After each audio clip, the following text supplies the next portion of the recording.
Hi everyone. अगर आप लोग ट्वेल्थ कंप्लीट कर चुके हो या नेक्स्ट ईयर ट्वेल्थ के फाइनल एग्जाम देने वाले हो, और अगर आप लोग ये सोच रहे हो कि मैं ट्वेल्थ के बाद लॉ परस्यू करूं या मैं ना करूं, और अगर मैं लॉ परस्यू करूं तो मैं 5 ईयर इंटीग्रेटेड कोर्स करूं या मैं 3 ईयर एलएलबी को चूज करूं, तो आज की इस वीडियो में मैं आपकी ये सब कंफ्यूजन दूर करने वाली हूँ। सो hi everyone, my self Arshita Sharma, a PhD scholar in law. आज के इस वीडियो में हम बात करने वाले हैं कि ट्वेल्थ के बाद आपको 5 year integrated law course choose करना चाहिए या आपको 3 year integrated 3 year law course choose करना चाहिए, that is your LLB degree. So बात कर लेते हैं कि ट्वेल्थ के बाद लॉ दो तरीके से करी जा सकती है। पहले आप ट्वेल्थ के बाद डायरेक्टली एक 5 ईयर इंटीग्रेटेड लॉ कोर्स में एनरोल हो जाएं, for example your B L L B, B com L L B, B A L L B.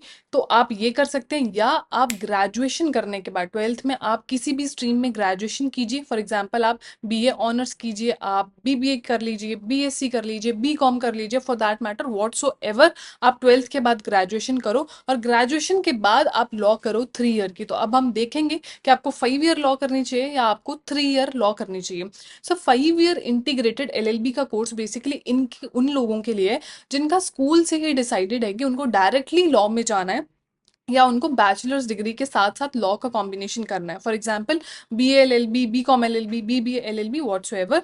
इससे सबसे पहले क्या होगा कि आपका टाइम सेव होगा। जो आपकी इंटीग्रेटेड लॉ की डिग्री है वो आपको 5 ईयर में मिल जाएगी। आपका फाउंडेशन स्ट्रांग होगा, और अगर आप फ्यूचर में लॉ के एग्जाम्स के लिए प्रिपेयर करना चाहते हो तो आपकी एक अच्छी स्ट्रांग फाउंडेशन आपका बन जाएगा। Judiciary exams, higher studies, whatsoever, आपका 1 साल सेव हो जाएगा। यहीं अगर मैं बात करूं 3 ईयर एलएलबी कोर्स के बारे में, तो 3 ईयर एलएलबी कोर्स बेसिकली उन लोगों के लिए ज़्यादा बेनिफिशियल रहता है जो ऑलरेडी बैचलर्स डिग्री कर चुके हैं। फॉर एग्जांपल बीए ऑनर्स कर चुके हैं, या बीए कर चुके हैं, बीकॉम कर चुके हैं, बीएससी कर चुके हैं, बीटेक कर चुके हैं, और अगर अब वो सोच रहे हैं कि उनको लॉ करना है या अपना करियर जो है वो लॉ की तरफ शिफ्ट करना है, तो वो लोग एलएलबी 3 ईयर प्रोग्राम में एनरोल हो सकते हैं। शॉर्ट प्रोग्राम रहेगा, 3 साल का आपका प्रोग्राम रहेगा, प्योरली लॉ फोकस्ड होगा।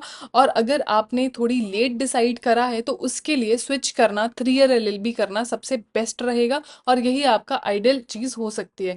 तो सिंपल है कि अगर आपका ट्वेल्थ के बाद क्लियरली डिसाइडेड है कि आपको लॉ ही करनी है, तब तो आपको 5 ईयर इंटीग्रेटेड कोर्स करना चाहिए, 3 ईयर नहीं करना चाहिए। और अगर आप लोग 1 साल या 2 साल ग्रेजुएशन कर चुके हो, या आपको तब फाइनल ईयर में लग रहा है, बीकॉम के फाइनल ईयर में लग रहा है कि मुझे लॉ की तरफ अपना करियर शिफ्ट करना है, तो आप लोग 3 ईयर एलएलबी कर सकते हो।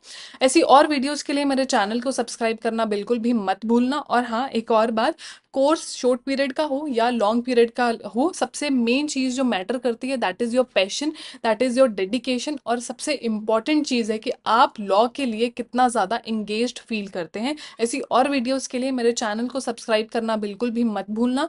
नेक्स्ट वीडियो में हम बात करेंगे कि कौन से बेस्ट कॉलेजेस हो सकते हैं इंडिया में 5 ईयर एलएलबी के लिए as well as 3 year LLB के लिए। नेक्स्ट वीडियो में हम ये देखेंगे, तो इसके लिए मेरे चैनल को सब्सक्राइब कर देना। That's it for the video. Thank you so much everyone, see you in the next video. Till then, bye bye, take care.